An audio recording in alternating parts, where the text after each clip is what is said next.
les gens vous trouvent ringarde, Bonjour Madame Chirac. Bonjour Molinier. froide, austère, acariâtre, à égalité avec revêche. Oui, moi ça va, j'ai compris. Mais pas de panique. Nous allons faire en sorte que les Français découvrent votre vrai visage. Va falloir apprendre à désobéir, Madame Chirac. À partir de maintenant, ça va filer droit à l'Élysée. Mais enfin, qu'est-ce que c'est que ce bordel? La bande-annonce de Bernadette, le film de Léa Doménac, vous avez reconnu à la voix de Denis Podalides, qui est dans le rôle de celui Monsieur Niquet.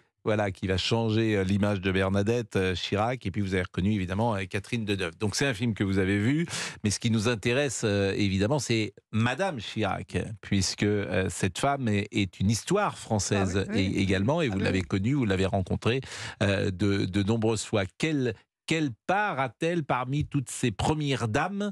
Quel rôle a-t-elle joué et en quoi est-elle différente? Mais elle est différente d'abord que il n'y a pas de l'histoire de Chirac s'emboîte exactement avec celle de Bernadette, puisqu'ils se sont connus à 18 ans et mariés à 23 ans, et mariés à un moment où lui, il envisageait, il ne savait pas trop ce qu'il ferait, peut-être même préfet, en tous les cas pas la politique. Bon.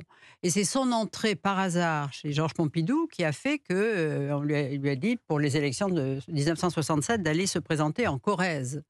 Mais à l'époque, le père de Bernadette, M. Chaudron de Courcelles, avait dit mais non, c'était pas dans le contrat de mariage, il n'y avait pas la politique.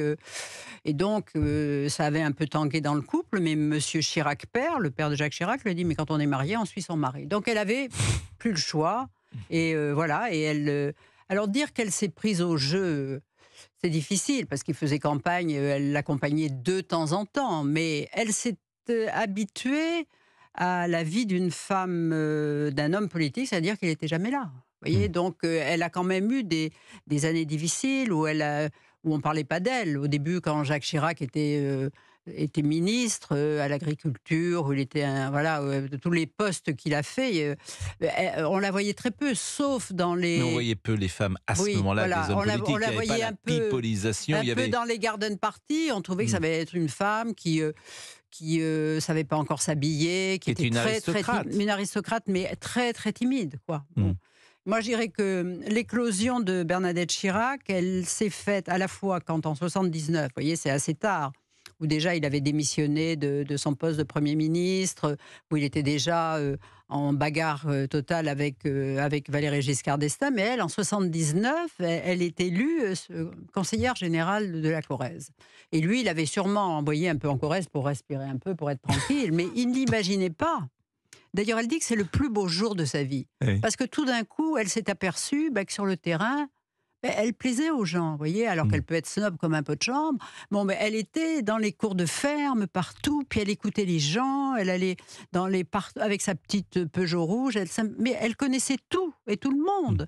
Et donc, elle disait, mais moi, je connais mieux la France que mon mari. Donc, elle voulait lui faire passer des messages de temps en temps, et il ne l'écoutait pas. Mais enfin, bon, ça, c'est plus tard. Donc, je dirais que sa naissance et sa légitimité politique, ça a commencé en 79, mais ça a et puis monté un en péril. politique, et puis, parce qu'on rapporte toujours qu'elle avait vu Jean-Marie Le Pen au deuxième tour de l'élection 2002. Oui, mais ça, c'est plus tard. Donc, elle connaissait le terrain. Et puis, sa grande chance aussi, sa deuxième naissance, c'est quand le professeur Grisselli et notre consoeur Anne Barrère est venue lui dire de s'occuper de l'opération Pièce jaune parce qu'il voulait trouver de l'argent pour l'hôpital alors qu'il n'y en avait pas. Et là, mais elle s'y est donnée à fond pour améliorer l'accueil des parents des enfants malades, pour améliorer la douleur pour les enfants, créer comme la douleur pour les enfants. Enfin, elle a pris après l'anorexie, enfin, elle a pris... Bon. Et Anne Barrère me disait, mais quand elle arrivait quelque part, elle était la reine, on ne lui refusait rien. Bon. Et elle a eu cette idée des pièces jaunes par le train, mais quand elle arrivait dans les villes, souvent il y avait une fête sur le parvis de la gare, et elle était accueillie comme la reine de France. Et elle me disait, mais vous savez, les Français croient que mon mari que mon mari est le mari de Madame Pièce jaune, pour montrer. Mais ça, vous voyez, ça c'était pendant la cohabitation, où Jacques Chirac était tenu à un devoir de réserve, parce que 50 cohabitations avec Jospin, quand même, vous voyez. Eh bien, elle en a profité Entre 97 et 2002. Voilà, 97 et 2002. Alors, elle était sur le terrain, elle passait à la télévision sur des jeux, pour des jeux, enfin tout ça pour les pièges jaunes. Et elle est devenue très, très, très populaire. Je veux dire, au RPR, les maires sortants qui allaient demander d'être soutenus par qui? Pas par son mari, pas par Juppé, par tout ça, par Madame Chirac. Donc, et donc, elle l'a fait, elle a pris sa... Il y a la femme politique, bien sûr, Oui. et puis il y a la femme, l'épouse Oui. de Jacques Chirac. Et c'est toujours délicat dans ces cas-là de parler de la vie d'un couple. D'abord parce que Madame Chirac est vivante, ensuite parce que Claude Chirac nous écoute peut-être et j'imagine qu'elle n'aimerait pas qu'on parle de la vie de ses parents. Il n'empêche que ses parents appartiennent à l'histoire de France. Oui, puis là... Donc forcément, on se dit parfois la vie de Madame Chirac, je parle de l'épouse, après tout ce qu'on a pu raconter sur son mari dans les années 70, 80 et 90, qui était un homme magnifique, c'est peut-être pas facile à vivre. Ah ben oui, parce qu'il a eu de vraies liaisons. Ça a été écrit dans plusieurs livres et essais, donc elle a été une femme humiliée. Mais elle aurait pu divorcer, mais elle s'était mariée dans l'idée qu'on accompagne son mari dans les bons et les mauvais mouvements, et elle a mâché du fer, et elle s'en est sortie par, d'abord en se créant une autre vie avec sa vie politique, et puis mais en acceptant, parce que aussi elle l'aimait. Alors elle faisait de l'humour. Elle disait je les connais toutes, mais j'en veux à 3, et puis je vois aujourd'hui qu'elles sont aussi laides que moi. Mais elle l'a dit dans le livre. Dans le livre qu'elle a écrit, Conversation avec Patrice de Carolis, où elle réécrivait un peu à l'eau de rose en disant qu'elle s'entendait très bien avec sa fille, enfin ça, on y reviendra à tout ça, mais elle disait les filles, ça galopait. Qu'est-ce que vous voulez, il était magnifique. Et moi j'ai vu dans les congrès Jacques Chirac qui était à la tribune, mais les femmes se pâmaient, et quand il sortait de trucs, il avait du rouge à lèvres partout sur les joues, enfin, il était... Ah oui, c'était un homme qui plaisait à l'auditoire. Il était particulièrement beau. Sa mère disait, mon fils, c'est Cary Grant. Oui. Et à Madame